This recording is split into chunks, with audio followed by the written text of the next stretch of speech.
Om Ajnanatimirandhasya Jnananjana-shalakaya Chakshurunmilitam yena Tasmai Shri Gurave Namaha.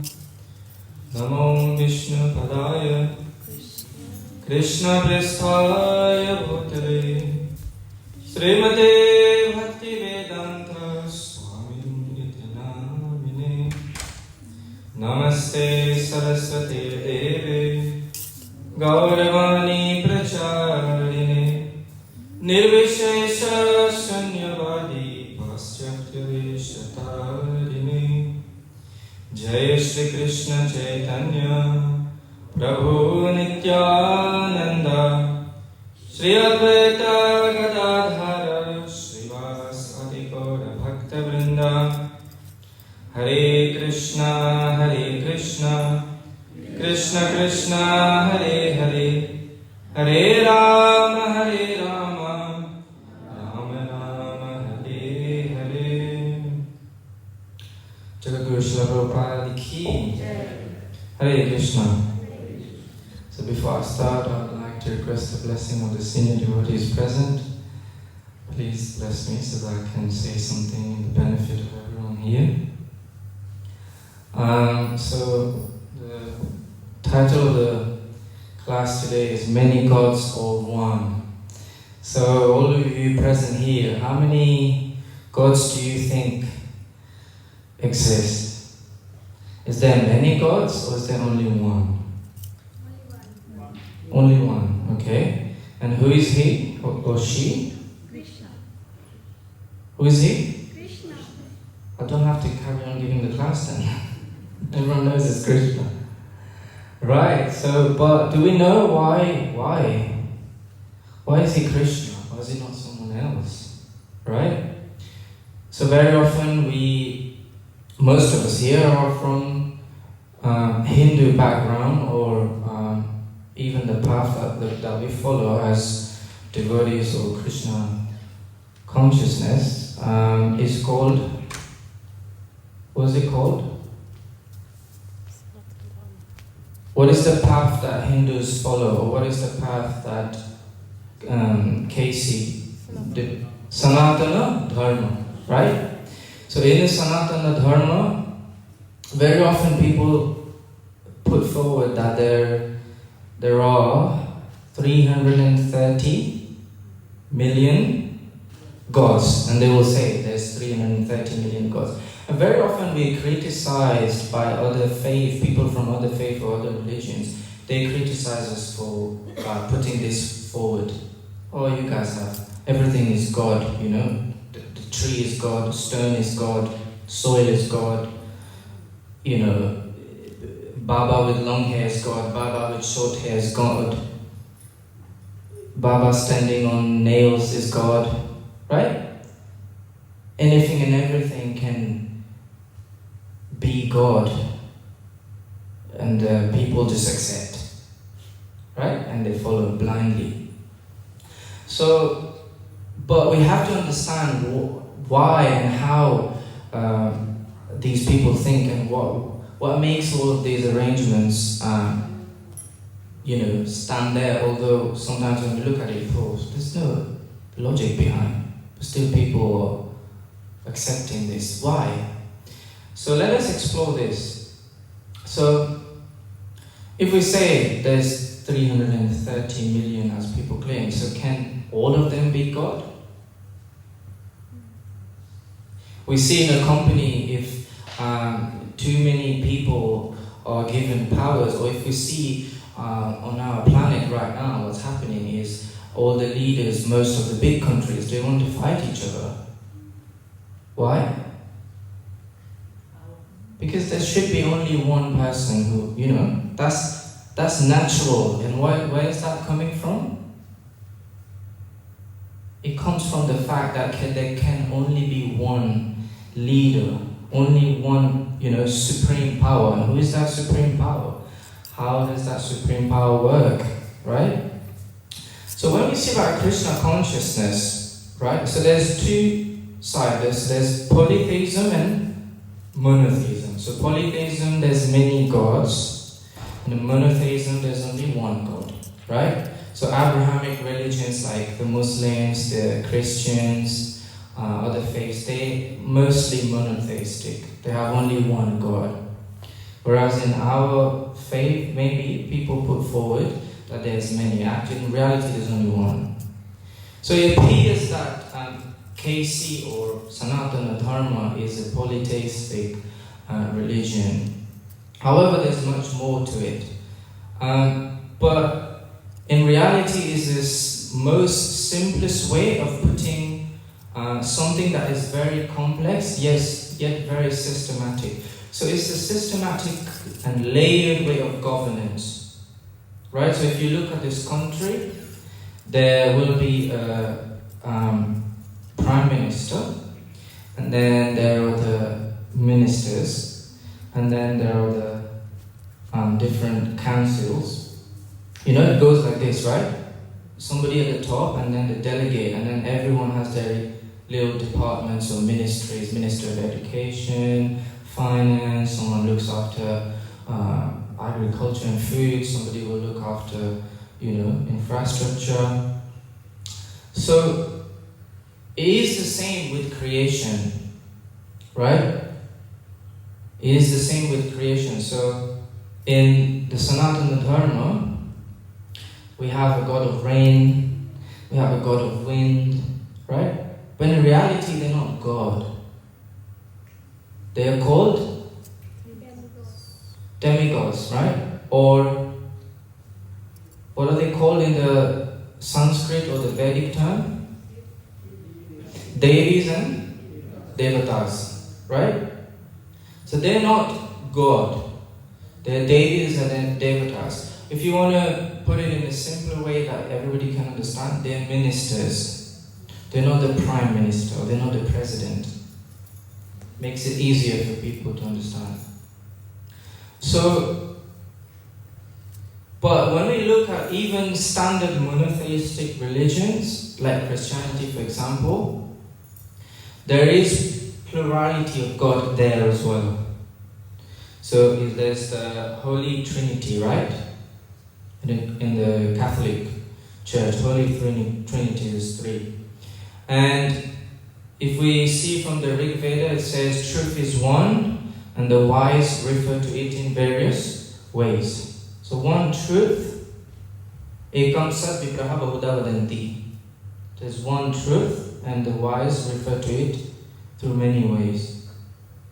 But what is that truth, right? So then they give the analogy of an elephant and blindfold. You blindfold people and you put an elephant there. So there's one person, he goes there and he's touching the leg of the elephant. So he says, it feels like it's a pillar, right? Another one goes and is touching the belly area of the elephant. And he goes, it's a little bit like a bouncy castle, right? And another one may be holding the trunk. They say it feels like a hose.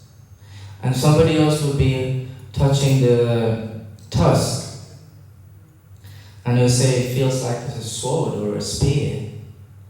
Like that. So, with our limited brain, limited understanding, limited senses, we cannot fully understand. We're like that blindfold guy. Right? Because he's limited. So what is he using to experience the elephant? His sense of touch. So in the same way, our understanding, our brain, our senses, our eyes, ears, nose, 5 senses, and the brain is all limited, right?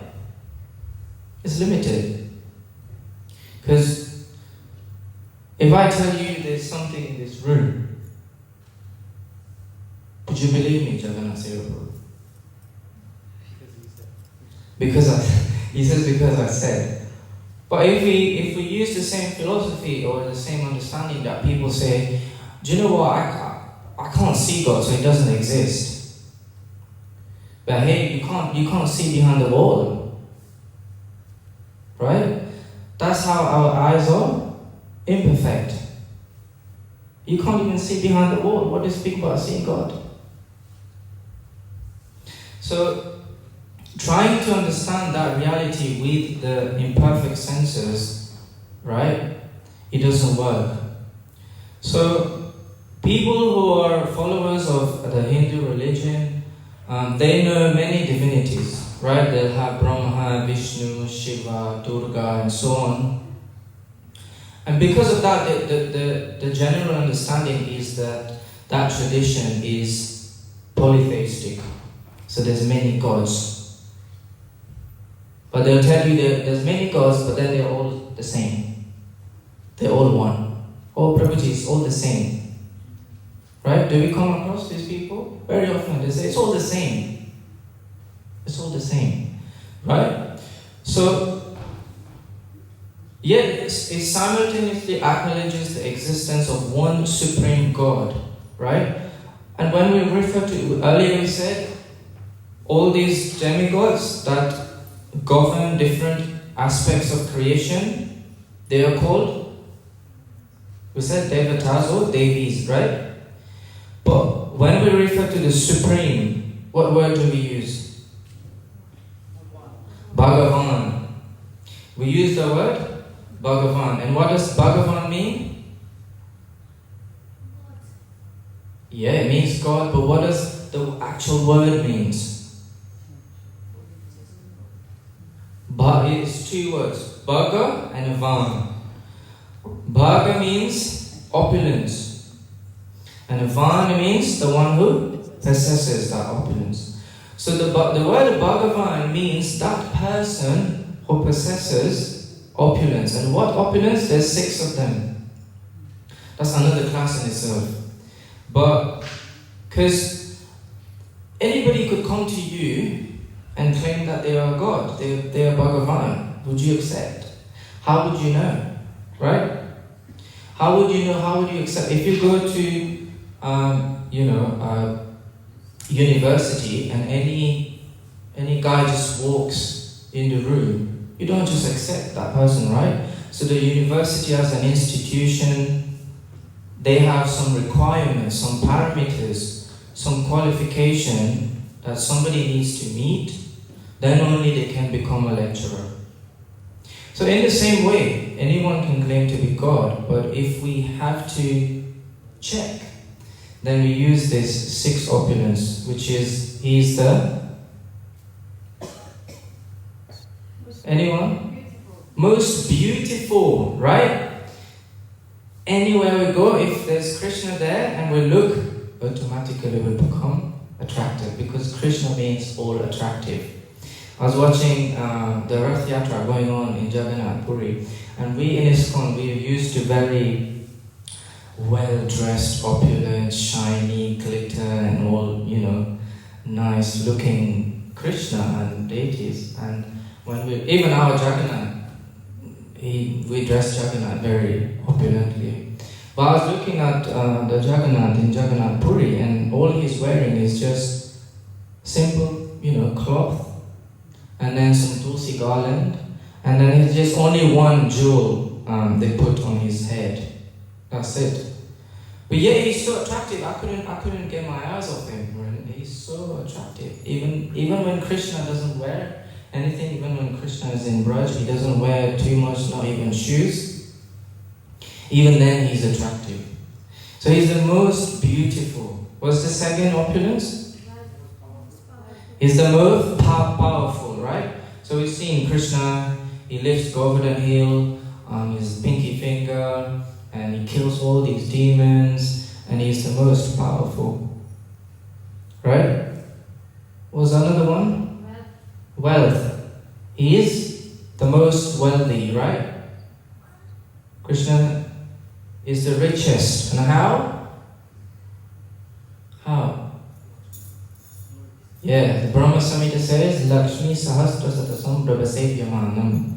Thousands and thousands of Lakshmis personified are worshipping Lord Krishna. Not even that. He is the master of the universe. Everything belongs to him. So all the wealth, whether the wealth is still in the richest guy in the world's bank account or anything still belongs to Krishna. And what is so we've done 3? Yeah, it's the most knowledgeable. So all knowledge is coming from Krishna, right? The Gita explains that. All knowledge is coming from Krishna. He knows past, present, future. What is the next one? He's most famous, right? Everybody knows about his glory, right? He's the most famous, and in our world, thanks to Srila Prabhupada, the Jagat Guru, he brought the fame of Krishna to the whole world. So he's all famous. What's the other one? Renunciation. He is the most renounced, right? You could imagine if somebody had all this fame, even little, even speck of this fame in our world that we live in the Kali Yuga. If somebody is really handsome or really pretty, they become arrogant and attached. Somebody has a lot of wealth, they want more. Somebody is really knowledgeable, they exploit others. Somebody is really strong, they dominate others. Right? And they're very attached to that. They'll do anything to keep it. But look at Krishna. He's not bothered by it. He's renounced, right? And he shows that in many pastimes. One of them is when Mother Yashoda was giving him shoes to wear to go with the cows, and he says, no, because you can't provide shoes to all the cows, so I'm just going to go barefoot myself. So these are the 6 opulences. So if anyone comes to you and claims to be God, then tell them, show me your beauty. And these 6 opulences, Krishna doesn't have them 10%, 20%. How much? Unlimited, not even 100. Unlimited. Unlimited beauty, unlimited strength, unlimited wealth, unlimited fame, unlimited knowledge, unlimitedly renounced. Right? So that person who claims, whoever claims to be God, they should be cross-checked. You need to be able to show all of this, then only we can accept. So, we were saying that we call the Supreme as Bhagavan, and the Bhagavan means that person who possesses all these 6 opulences. So other words that we use is Paramatma, which is the Supreme Self, right? Paramatma. Parameshwar. What is Parameshwar? The Supreme Controller. And then so on, it goes like this. And the philosophy of Krishna consciousness is that God is one, but He is many at the same time. And God reveals Himself in innumerable forms, shapes, as we see Jagannath, very uncommon shape. So then, we were saying that we want to try to understand then why people accept anything and everything like this. And sometimes they're very rooted into those understanding and faith. So these 330 million Devi and Devatas, they can be grouped into 5 main categories. And they're actually worshipped into these 5 main categories. And this is called Pancha Upasana. And these 5 main deities of the Pancha Upasana are Durga, Surya, Ganesh, Shiva, and Vishnu. Right? If you observe, these are the 5 main deities that people worship. From them, different forms. From Durga, they worship different Kali, Durga, Bhavani, other forms. And from Surya they worship different, from Ganesh and Shiva they worship different forms. So these 5 main deities, they represent the other 330 million. Because who knows the 330 million? We don't even know their names. Right? And these 5 deities, then they fall under 3 other categories. Right? So the first one, they are alternate faces of one absolute reality who assist in the administration of the universe. So as we said, there's one prime minister, and then he delegates different personalities to govern these different parts of creation. Then the second, in this service, there are separate beings performing cosmic functions. Right? So our creation is not limited to just our planet. Our planet, we have, five is made of the 5 elements, and there are different Devi and Devatas who govern these 5 elements. But there's also the cosmos, so there's also other parts of the cosmic creation, and there are different personalities governing them as well. So these are the separate beings that they perform these cosmic functions. And then the third, they also represent categories of religious practice that indicate specific level of understanding, as mentioned above. So then when we see that people very often, as devotees, we preach, and we think, okay, we go to these people and we tell them Krishna is God. Now some people accept that very easily and very quickly, whereas others don't. And sometimes we say to each other, Prabhu, we're trying so hard, these people just don't get it. But you have to understand where they stand in their spiritual quest. And these come from what we're explaining right now. So, the initial quest for spirit or Brahman, right? So we see it's very often we meet people, or people come to the temple, and they're very inclined into this kind of absolute Brahman kind of idea of God. That God is light, God is absolute, God is Brahman, God doesn't, he's not part of the creation that he is, he's above it, he's outside of it, this kind of understanding. And that is where it all starts. Then, part of this is called the Shakta Dharma. So the worship of Shakti or energy, right? So these people, they recognize nature as divine.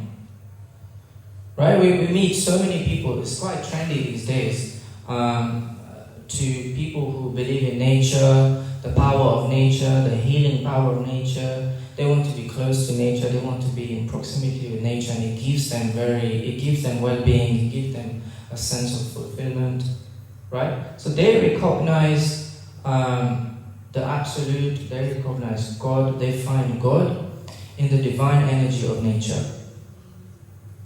And yes, Mother Nature is alive, and fundamentally she is spiritual. And in its most basic form, this is called Shakta Dharma. And it consists of worshipping Prakriti. So they worship Prakriti, or the material nature. Then what happens is that can also develop into a more sophisticated form of worship, which is the Durga worship. So then in India you'll see, or I think in Leicester as well, it's quite prominent because we have a lot of Gujarati. We see around Navratri as well, very strong faith to Durga Devi. So that is Shakta Dharma, the initial quest, and then it slowly, it develops, and it becomes into a sophisticated form of worship for Durga Devi. However, at that stage of spirituality, the practitioners, they're still allowed to eat meat, they still can engage into mundane materialistic activities, but it is the beginning of spiritual life. Right? So you see, people who are into Shakta Dharma, it's absolutely fine for them to eat meat. Some of them, they even sacrifice and they eat. And it's absolutely fine, you know. You see, if you go to some temples in India, they even offer liquor, right? They'll offer, and they'll take that as prasad. They'll be offering onion and garlic to the deities, and that is okay when you in that part of where they begin their spiritual quest. Then, so at this stage, the devotees or the practitioners, they're still engrossed in sensual material desires, right? And what happens is their mood of prayer, you'll see, if you observe, you'll see. Even the mantras that are used to worship Durga Devi is like, Namo Namo Devi, Sukhakarani, Dukhaharani, which means give me joy, remove all my miseries, or other mantras like Yadevi Sarva Bhuteshu, they'll say Lakshmi Rupe, Shakti Rupe, asking for a Namastasya, asking, give me this, give me this, give me this. So that's their mood, because they're still, something spiritual has started, but they're still busy with their own desires. They still have their shopping list. And they go to whoever, and they put their shopping list there. Please give me this, please give me help, please sort this issue out, please do this, please do that. That's how it starts. Then, when one's spiritual inclinations mature, so some maturity comes to that, then one understands that there is heat at the center of all that we see, we feel, we touch, and we smell. Right? So that understanding, first of all, it was the divine energy. Then the spiritual realization matures a little bit more. Then they understand that spiritual energy is coming from heat. So where does that heat come from? We mentioned 5 deities. Remember, we said Durga, and then we said a second one. Surya. So that heat is coming from Surya. And so then we understand that it's the Surya that gives us life, nurtures us with warmth and light. And even the fire of digestion, that is heat as well. So that is the kind of fire that ignites our bodies and it allows us to move throughout the world, right? And this is called, so we said the one with the divine energy, the nature, was called Shakta Dharma. So the one for Surya is called Saura Dharma, right?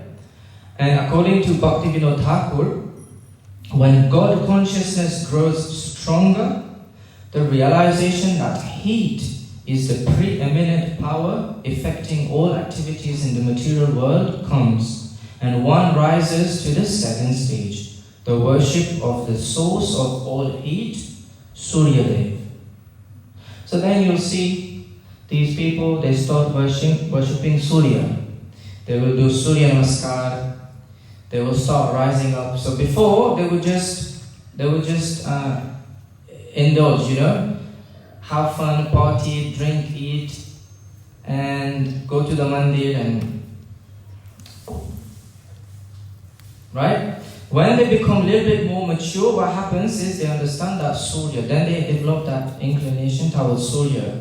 Now what happens? They start rising early to do Surya Namaskar. So a little bit of mode of goodness comes in now because they're maturing. So when that happens is they'll have a regulated morning, they'll do Surya Namaskar, they'll do Arghya to Surya, they'll start worshipping Surya.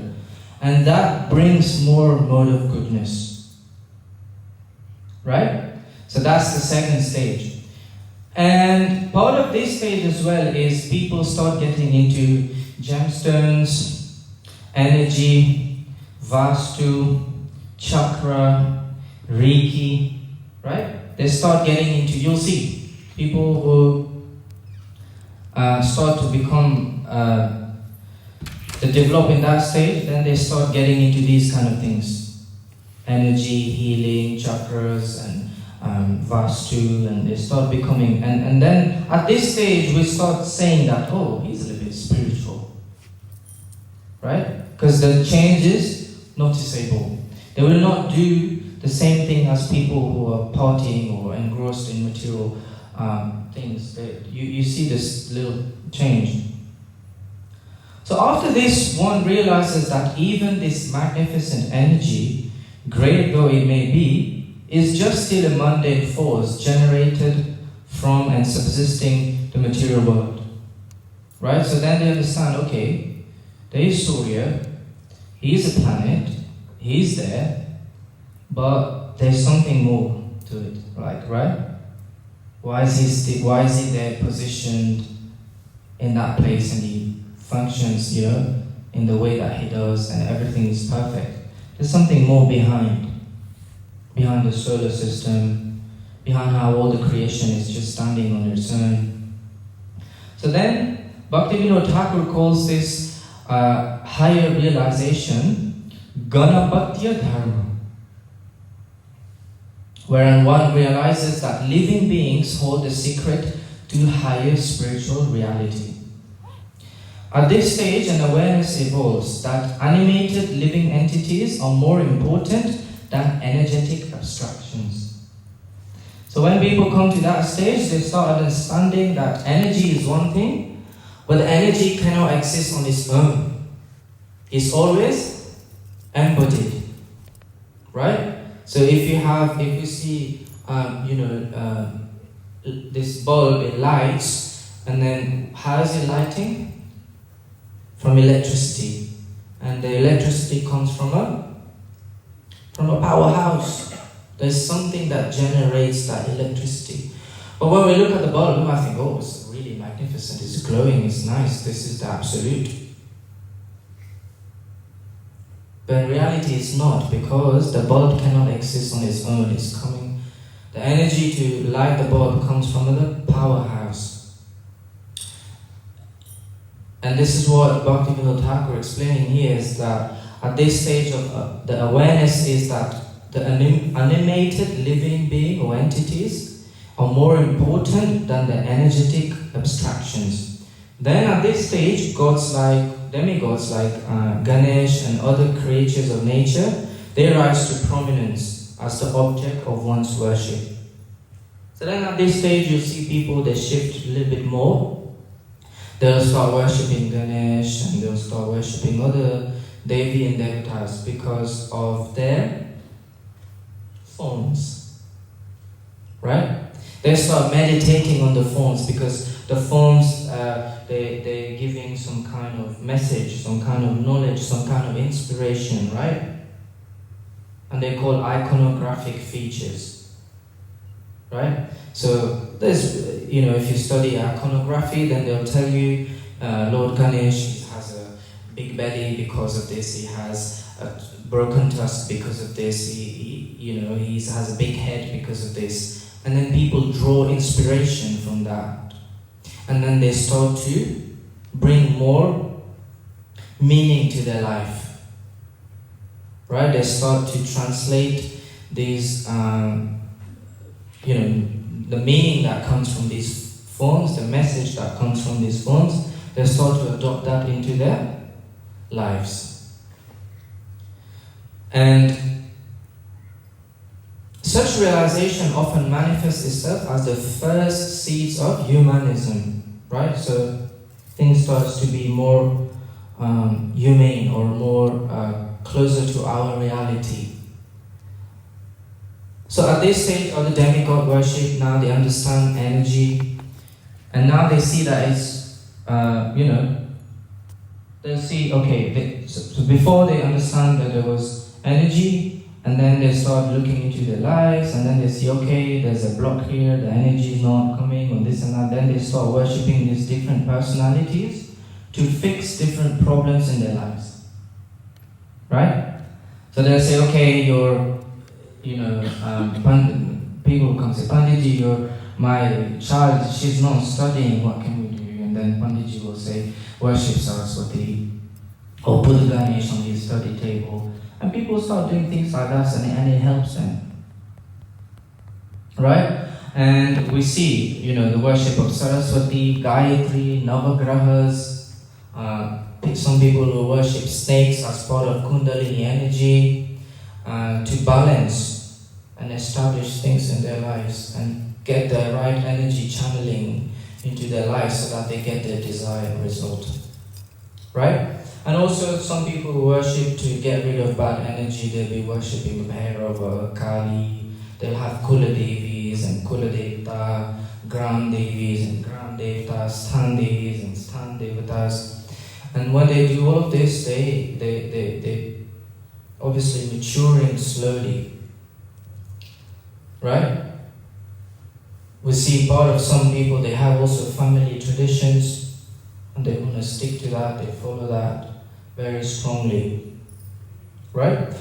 So this further evolves and one realizes that all creatures reach their pinnacle in man. And Bhaktivinoda Thakur explains the fourth stage is the worship of purely humane consciousness in the form of, who was the fourth deity that we mentioned? Shiva. So then it comes to Shiva, which is called the Shaiva Dharma. So what happens at this stage is the practitioners matured more. And at this stage he's trying to find an empowered personality, a more human-like divinity with whom he can identify. And then at this stage as well comes the idea of becoming one with the divine. Some people want to merge, they have this idea of they want to merge in the divine. So this is at this stage. The idea of becoming one with the divine embodiment becomes desirable. And spirituality here consists of unitary recognition, seeing one's identity with all that is and with the Supreme. So in this way, the Shaiva Dharma puts forward a non-theistic spirituality, often focusing on monism. And at this stage, we'll see people getting into meditation, right? They start meditating, they want to become one with God, they want to merge into Brahma Jyoti, they want to merge into light, right? So we have the Brahma Jyoti worshippers at this stage. But then Bhaktivinoda Thakur says that the culmination of the spiritual quest is coming to the fifth stage, which is an individual particle of consciousness called the jiva or the soul. And what does that soul or the jiva does? What is the perfection of life? Anyone? Love of God. Yes, love of God, to serve, loving service to God, right? And this is called the Vaishnava Dharma, right? So we see there are many, not even just in Hinduism, so far all our examples were around Hinduism, but if we see even other religions or faith around the world, we can find these different stages existing. You have pantheism, shamanism, neo-paganism, Gaianism, Shintoism, so they worship nature. There are many solar religions as well. The whole Egyptian civilization, solar religion, right? Even many tribes in Africa, they are also following the solar religion. But Bhaktivinoda Thakur further explains that even in Vaishnavism there's two paths, and the first one is called Bharavahi, those who carry the burden of external rituals, and then the second one is called Saragrahi, those who drink the essence. So And then it's encouraged for us to actually be both, right? Because if you look at service, what is service? It's a ritual, right? Yeah, part of it, yeah. You know, you do something, you play mridanga. Any instrument player, any tabla player, or any dhola player can play mridanga, right? But when Upananda plays mridanga, it's different because he knows he's playing for the pleasure of Krishna. Because he knows the essence, right? Anyone can cook. What's he called? Gordon Ramsay, right? He was surprised when he visited an ISKCON kitchen that we don't taste while cooking. He probably can cook better than any of us, but the difference is when Srimati Priya Mataji cooked the feast today, she cooked for Krishna, for the pleasure of Krishna and the devotees. And that is the perfection of her cooking. That is the perfection. So the perfection of anything that you can do is that if you do it for loving service of Krishna, then that is the Vaishnava Dharma. Right? That is the Vaishnava Dharma. So now we were saying that, so we explained how there are the Panchopasana deities, the 5 main deities that govern these 3 types of worship. And then we were saying, that Krishna is God. And we said why, right? We said why? Because of the 6 opulences. So anyone who possesses these 6 opulences, he qualifies to be God. But says who? Would you accept it? Even accepting that, somebody, I spoke about briefly part of this at the university and, the 6 opulence and someone said, well, that's just one way of saying it, there might be other opulences. Why only these 6 and why do you accept it? Who came up with these criteria and qualifications and whatever, why do you accept it? So it's the same thing as, if you were to go to university, then first what do? You find a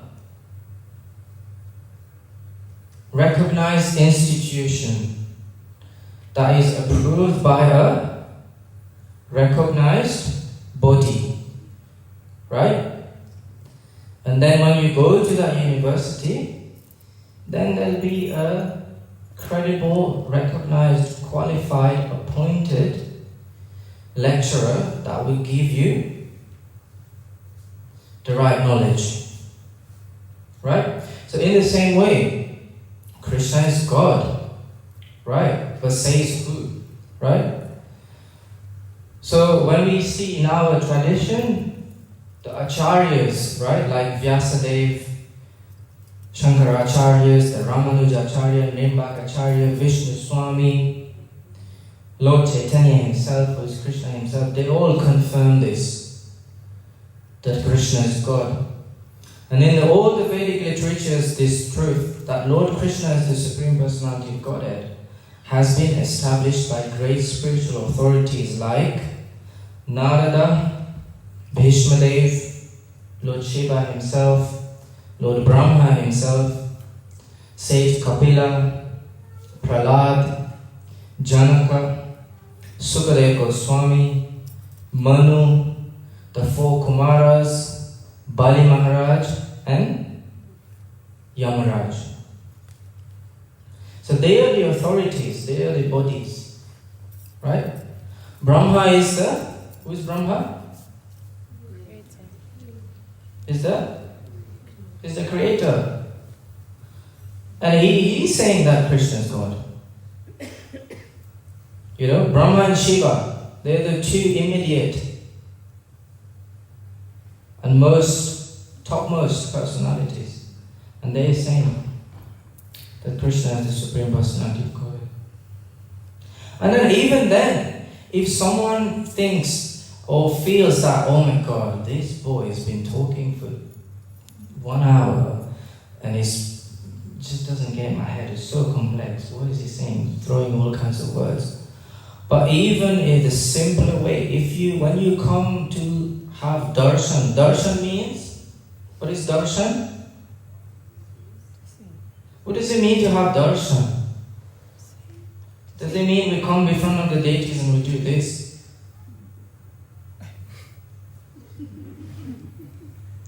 Very often I'm really sad. When I go to the manor, I see so many people coming there. And what they do, they wait in the queue for hours and, minutes and whatever. And then as soon as they come in front of Radha Gokulananda, what do? They close their eyes. You waited for so long to come in front of Krishna, and then when you're in front of him, you don't look at him, you close your eyes. So to take darshan means you come and you stand in front of Krishna, you look at him, and you take that picture. Don't take your phone out. Don't do that. Because even when you take a picture, you don't go at home and look at it. You've just taken a picture, and that's a kind of subtle sense gratification. Take a picture with your eyes, with your mind, and keep it in the memory card of your heart. That is darshan. But even more beyond that, if when you go in front of Krishna, you look at him, you can tell he's God. Why? If someone is really rich, if somebody is really powerful, if somebody is the master, if somebody is a proprietor, is a master, right? He has everything. Would he want to work? No. He will want to chill. He'll have a swimming pool in his house. He will have some, nice all kinds of rooms. And I've heard in India, rich people, Ambanis and things, they have like these tall houses, and each floor has got some kind of sensory experience, some kind of sense gratification activity to the highest, right? Look at Krishna, what does he do? If you look at all the other Devi and Devatas, they all hold something, right? Some hold a trident weapon and all kinds of things, and they're always holding something, meaning that they are at duty. What does Krishna do? He's chilling. He's a chill guy. He's playing the flute. He's dancing with the gopis. He's going with the cows. That's his business. He is Leela Purushottam. All he does is Leela. So only someone who has got everything under control can do that. Right? Even if you look at our very beautiful Gaurnitai, what are they doing? They're dancing 24/7. Not like I call them miserable souls who work 5 days a week to wait for Friday night to dance for 5 hours, 4 hours, and then the next day on Saturday they have a hangover.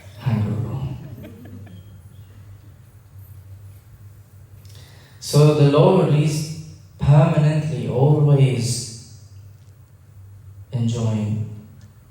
Right? Bhoktaram yagyatapasam sarvaloka maheshwaram. That is Krishna. Right? Everything that we do, He is the supreme enjoyer. That's what makes Him God. He's the supreme enjoyer. He's just there to enjoy. And where does our enjoyment lie? In connection with Him. By serving Him. by serving Him.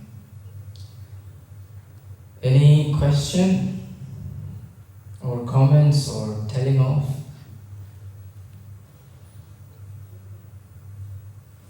Yes, Janki. You talked about the different deities, but what about the different incarnations that Krishna has? Yeah. So even Krishna then, he comes in many forms, right? So there's different incarnations, different forms. And that is what makes him God as well. Because he's not limited. He can do anything and everything. When you look at the Dasavatar, immediately what comes to your mind is, whoa, this is extraordinary. This is somebody who's not limited. He can come in any form and every form, out of anything. That's what makes him God. Right? I was speaking to someone from a different faith and he goes, you guys worship the deities and that's just stone. And he was like, I can't accept this. And I said to him, well, do you agree that God is omnipresent? And he goes, yes. And I said, so does that mean he's everywhere? And he goes, yes. I said, there you go, then he's in the deity as well. What's hard to understand? If he's omnipresent, so people like this, they say, oh, God is omnipresent, so God is everywhere, but he's not in the deity only. That is the beauty of Krishna. He can do anything and everything, and he comes in these various incarnations, and there are different reasons for that. Some of them he comes for loving exchanges with the devotees. Actually, every incarnation comes for loving exchanges with the devotees. But it's also showing that he's not limited.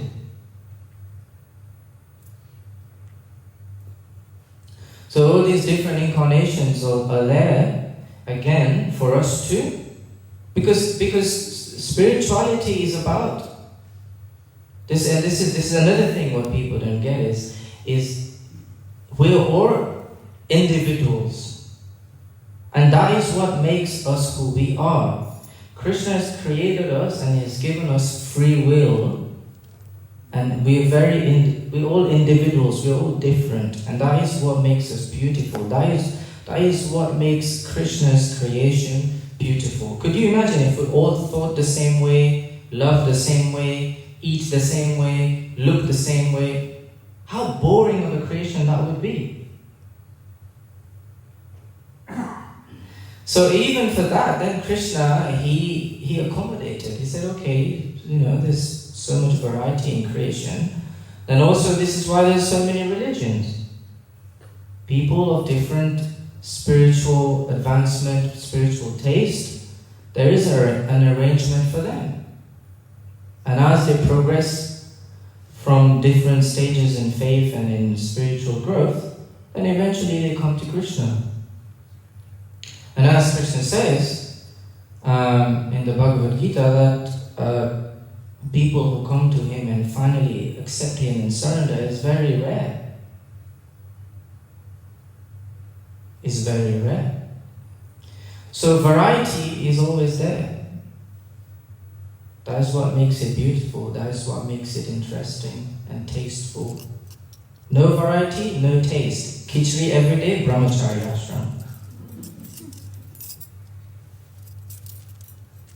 But Krishna eats chapan bhog. He likes variety.